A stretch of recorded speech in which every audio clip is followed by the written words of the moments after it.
ফ্ল্যাটের বন্দিখানা থেকে মুক্ত হয়ে একটু আলো বাতাসে এসে দারুণ আনন্দ উচ্ছ্বাসে মেতে উঠেছে ছোট কন্যা।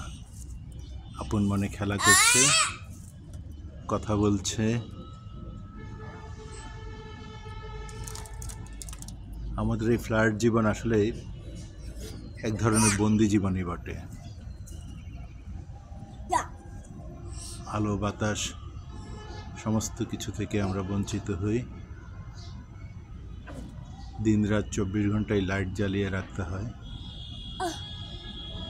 কিন্তু আমাদের শৈশব কৈশোর এমনটা ছিল না।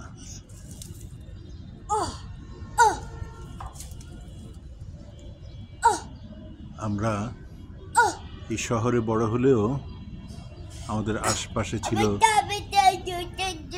খোলা প্রান্তর, নদী ছিল, মাঠ ছিল, নদীতে সাঁতার কেটেছি, মাঠে সারাদিন দৌড়ে বেরিয়েছি, খেলা করেছি। কিন্তু এখন সব কিছু শেষ। যে বুড়িগঙ্গা নদীর পাশে ঢাকা নির্মিত হয়েছে 400 বছর ধরে, সেই ঢাকাই বুড়িগঙ্গাকে আমরা শেষ করে দিচ্ছি। ঢাকার মানুষের সমস্ত আবর্জনা নিক্ষিপ্ত হচ্ছে বুড়িগঙ্গা নদীতে। বুড়িগঙ্গা নদীর পানি হয়ে উঠেছে বিষাক্ত।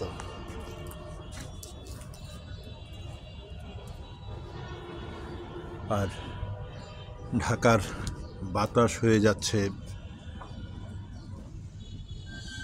পৃথিবীর সবচেয়ে দূষিত শহরের বাতাসদের মধ্যে অন্যতম।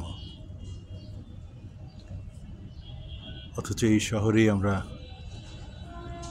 আমাদের সন্তানদের নিয়ে বসবাস করছি, আমাদের ভবিষ্যৎ প্রজন্মকে নিয়ে বসবাস করছি।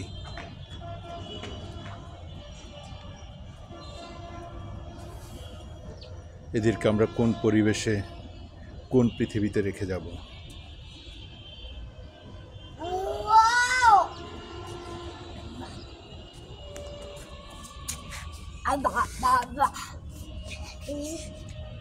কিভাবে এরা বেঁচে উঠবে, সুস্থভাবে জীবনযাপন করবে?